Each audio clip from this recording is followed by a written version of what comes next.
আরডিজে মানে আমাদের Tony Stark হয়ে গেল ডক্টর ডুম। এটা একদমই ভালো হয়নি। না এটা দারুণ হয়েছে। আরডিজে ইজ ব্যাক। এরকম বিভিন্ন ফ্যানের বিভিন্ন মত সামনে এসেছে। হ্যালো সুপার হিরো লাভার্স, আজ আমি আলোচনা করব সেই সব স্টোরি লাইনগুলো যেগুলোতে আমাদের টনি স্টার্ক ডক্টর ডুমে পরিণত হয়েছিল, আর এদের মধ্যে কিছু কিছু অংশ আগামী অ্যাভেঞ্জার্স ডুম সিরিজে ব্যবহার করা হতে পারে। তো চলুন শুরু করি। প্রথমে একটা জিনিস ক্লিয়ার করে দিই, যেটাতে হয়তো অনেকে কনফিউজড। আরডিজে ডক্টর ডুম হচ্ছে, আর তাকে আমরা এর আগে এমস এর মধ্যে টনি স্টার্কের রোল প্লে করতে দেখেছি। আর যেহেতু দুটো রোলের একটা সেম, তাই এটা শিওর যে টনি স্টার্কের ভেরিয়েন্ট হিসেবেই তাকে দেখাতে পারে। এবার অন্য ইউনিভার্সে টনি স্টার্ক থেকে ডক্টর ডুম হতে পারে, আর সেই ইউনিভার্সে সে ডক্টর ডুমই, আর টনি স্টার্কের সাথে তার কোনো কানেকশন নাও থাকতে পারে। এবার মেন ইউনিভার্সের হিরোরা তাকে দেখে টনি ভাববে, সেটা আলাদা ব্যাপার। সাথে সাথে কমিক্সে ডক্টর ডুম আর টনি স্টার্ক দুজনে আলাদা আলাদা ক্যারেক্টার, কিন্তু কমিক্সের বেশ কিছু স্টোরি লাইনে অল্টারনেট ইউনিভার্সে আমাদের দেখানো হয় টনি স্টার্ক বিকাম ডক্টর ডুম, মানে টনি স্টার্ক ডক্টর ডুম হয়েছে। আর যেহেতু এমসিইউ এর টনি স্টার্কের অ্যাক্টর আর ডক্টর ডুমের একটা সেম, তাই সেটাই হওয়ার চান্স বেশি।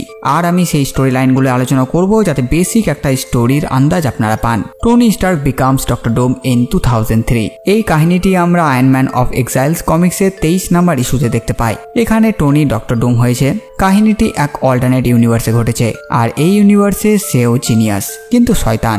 সে কূটনীতি ভালো জানতো, আর প্ল্যান করে ডক্টর ভন ডুমকে দিয়ে নিউ ইয়র্কে আক্রমণ করায়, যে তখন ডক্টর ডুম ছিল ল্যাটভেরিয়ার লিডার।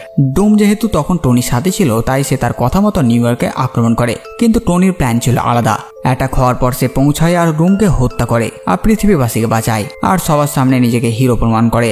আর তার ডুম আরবার নিজের আয়রনম্যান আর্মারের উপর পড়ে, কিন্তু সে নিজের নাম ডক্টর ডুম রাখে না, সে নিজের নাম রাখে আয়রন মনার্ক। যদিও পরে গিয়ে ইনভিসিবল ওম্যান তাকে হত্যা করে। এখানে আমরা টনির ইভিল সাইডটি দেখতে পাই। এরপরে কাহিনীটি মার্বেল টিম আপ কমিক্সে 2 নম্বর ইস্যুতে আমরা দেখতে পাই। টনির এই ভেরিয়েন্ট যে ইউনিভার্স থেকে বিলং করে, সেখানে স্কাল সুপার ভিলেন টাইটানাস অ্যাভেঞ্জার্সদের কিডন্যাপ করে আর নিজেদের প্ল্যানেটে নিয়ে যায়। অনেকে তারা হত্যাও করে। এই সময় অনেক হিরোদের হারানোর ফলে আর এই দুর্দশার জন্য টনির আশা ভরসা এমনকি তার মোরালও ভেঙে টুকরো টুকরো হয়ে যায়। আর সে রিড রিচার্ডের সাথে লড়াই করে, কারণ সেভাবে আজ পৃথিবীর এই অবস্থার জন্য রিড রিচার্ডই দায়ী। তার জন্যই সুপার হিরোরা এইভাবে মারা গেছে, আর তাই টনি ভায়োলেন্ট হয়ে যায়। তারপর সে নিজের ইউনিভার্স থেকে আর্থ 616-এ আসে, হিরোদের সাথে লড়াই করে, কারণ টনিকে থ্রেট ভাবে তারা। টনি তাদের সেই স্ক্রাল সুপার ভিলেনের ব্যাপারেও জানায়। আর তারপর সে নিজের স্যুটকে আপগ্রেড করার হয়ে যায় আয়রন ম্যানিয়াক, যেই স্যুটটি দেখতে অনেকটা ডক্টর ডুমের মতন, কিন্তু সে নিজেকে ডক্টর ডুম বলেনি কখনো। সে তবুও আয়রন ম্যান হিসেবেই এগিয়ে আসে। এই কাহিনীতে আমরা তার ভায়োলেন্ট সাইডটি দেখতে পাই, কারণ নিজের সাথীদের হারিয়ে সে আউট অফ কন্ট্রোল হয়ে যায় আর ভিলেনদের গণহত্যা চালায়। এবার মুভিতে আমাদের এরকমই কিছু একটা কাহিনী দেখাতেও পারে, যে কোনো ইউনিভার্সে অ্যাভেঞ্জার্স এজ অফ আল্ট্রন ইভেন্টের সময় বা ইনফিনিটি ইভেন্টের সময় সুপার ভিলেন জিতে যায়, হিরোরা মারা যায়, আর সমস্ত হিরোদের হারানোর ফলে টনি হয়ে যায় ভায়োলেন্ট, আর সে আউট অফ কন্ট্রোল হয়ে যায়, আর সে সবকে মারতে শুরু করে আর হয়ে যায় ডক্টর ডুম। এরপরে কাহিনীটি হোয়াট ইফের, যেখানে টনি স্টার্ক ডক্টর ডুম হয়েছে। আর এই কাহিনীটি আমরা what if Iron Man demon in an armour কমিক্সে দেখি। এখানেও আমরা এক অল্টারনেট ইউনিভার্সের কাহিনী দেখি, যেখানে ভিক্টর ভন ডুম আর টনি স্টার্ক কলেজে রুম পার্টনার থাকে, আর টনিও জিনিয়াস, ডুমও। সেটা আমরা সবাই জানি।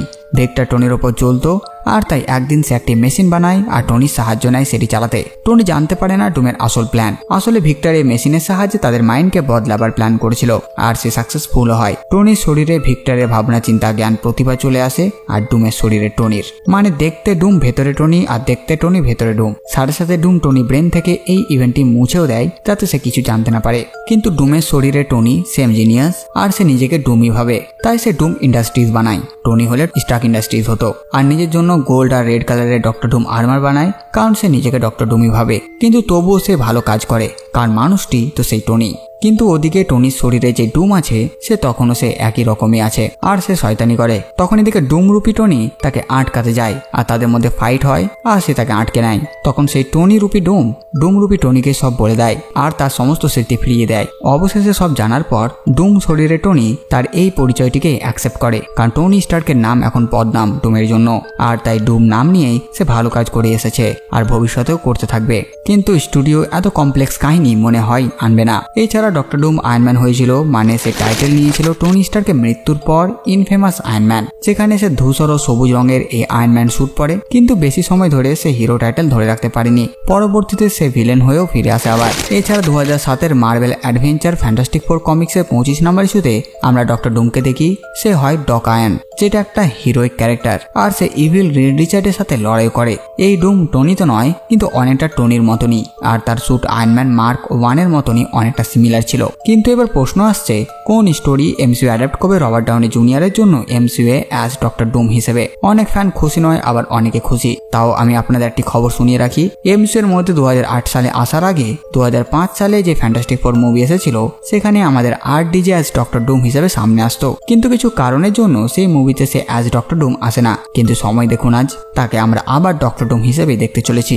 এদিকে বলা মুশকিল আমরা ঠিক কেমন ভাবে আরডিজে কে ডক্টর ডুম হিসেবে দেখবো, কারণ রুসো ব্রাদার্স জানিয়েছে Robert Downey Junior Victor von Doom হিসেবে আমাদের সামনে আসবে, টনি স্টার্কের ভেরিয়েন্ট হিসেবে না। এখন কিছু আপডেট আসুক তাহলেই বোঝা যাবে। তো বাস বন্ধুরা, এই ভিডিওতে বাস এতটুকুই। আপনারা কমেন্ট করে জানান ভিডিও আপনাদের কেমন লাগলো। সাথে সাথে আমার এই কাজ যদি আপনার ভালো লাগে ভিডিওটি লাইক এবং সাবস্ক্রাইব করে দেবেন। তো আমি আসতে পারি নতুন ভিডিও নিয়ে, আমি প্রিন্স সালমান, আপনারা দেখছিলেন বাংলা কমিক্স।